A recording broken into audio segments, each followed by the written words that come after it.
بالحق إنهم فتية آمنوا بربهم।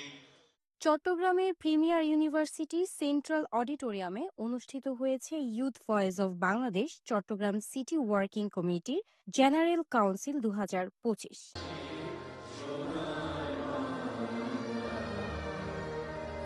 2013 সাল থেকে যুব নেতৃত্ব গঠনে, সামাজিক সচেতনতা ছড়িয়ে দিতে এবং মানবিক মূল্যবোধ প্রতিষ্ঠায় কাজ করে চলেছে ইউথ ভয়েস অফ বাংলাদেশ।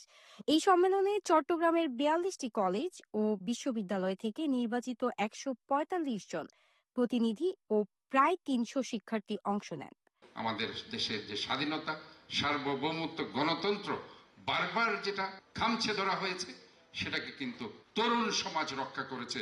সেটা যদি আমি বলি 52-এর ভাষা আন্দোলন, কিংবা 71-এর মুক্তিযুদ্ধ, 90-এর স্বৈরাচার বিরোধী আন্দোলন, কিংবা এই জুলাই অগাস্টের আন্দোলন গত 16টি বছর। কাজেই তরুণ নেতৃত্ব আমাদের দরকার, এবং সেটার জন্য সবচেয়ে যে কথাগুলো আমাদের মাঝে বক্তারা বলেছেন, এটা যদি আমরা রিয়েলাইজ করতে পারি, আত্মস্থ করতে পারি, এবং সেভাবে যদি আমরা কাজ করতে পারি, ইউথ ভয়েস অফ বাংলাদেশ আজকের যে মিশন, তারা যে আজকে যে একটি কনসেপ্ট নিয়ে এগিয়ে যাচ্ছে, সেটা সফলতার মুখ দেখবে। এবং আমি মনে করি, এবং এরাই আমাদের বাংলাদেশকে একটি নতুন বাংলাদেশে পরিণত করবে।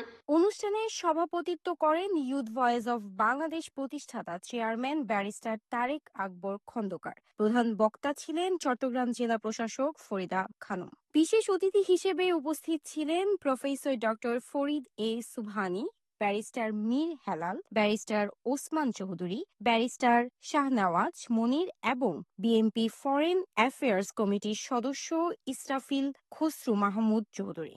আলোচনায় বক্তারা বলেন, শুধুমাত্র পাঠ্য বই নয়, আত্ম উন্নয়ন, নেতৃত্ব, সামাজিক সচেতনতা ও মানবিক মূল্যবোধের বিকাশে সক্রিয় হতে হবে তরুণ সমাজকে। একটা অগ্রগামী সমাজের কিন্তু বিগেস্ট ট্রেট হলো মতের পার্থক্য থাকবে, তবে মতের পার্থক্যের প্রতি আপনার সম্মান থাকবে।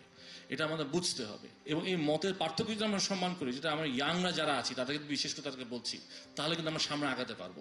একের অপরের মতের প্রতি সম্মান থাকতে হবে। This is very important. Youth Voice of Bangladesh, youth leadership, developing youth leadership, be it whichever political school of thought it is, it doesn't matter, as long as it's pro-country, as long as it's pro-Bangladeshi, everyone should concentrate on developing themselves in such a way that they can positively contribute for Bangladesh and for them and their families. বক্তারা youth ভয়েসের এই ধরনের আয়োজনে তরুণ নেতৃত্বের বিকাশ ও সামাজিক দায়বদ্ধতা প্রতিষ্ঠার একটি মাইল ফলক বলে উল্লেখ করেন। তাদের বিশ্বাস, নেতৃত্ববান ও মানবিক যুব সমাজই গড়ে তুলবে আগামীর উন্নত, শক্তিপূর্ণ ও ন্যায়ভিত্তিক বাংলাদেশ। একটি প্রজন্ম যখন এগিয়ে যায় মানবিকতা, নেতৃত্ব আর দেশপ্রেমের শক্তি নিয়ে, তখনই বদলে যায় একটি জাতির ভবিষ্যৎ। ইউথ ভয়েস অফ বাংলাদেশের আমাদের যাত্রাটা শুরু হয়েছিল 2013-তে। 2013 থেকে 17 পর্যন্ত আমরা বাংলাদেশি এবং বাংলাদেশের বাহিরে 250টার অধিক লিডারশিপ প্রোগ্রামস আমরা করি। 2017-তে যদিও বা আমাদের ইনডিরেক্টলি আমরা একটা প্রেশারের কারণে আমরা টেম্পোরারিলি স্থগিত করি আমাদের অ্যাক্টিভিটিস গুলা।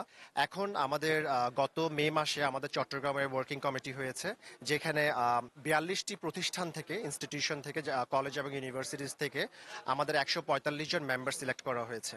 এই মেম্বারসদের এইজ 16 বছর থেকে শুরু করে 50 বছর পর্যন্ত, এবং তারা বিভিন্ন পেশায় আছেন।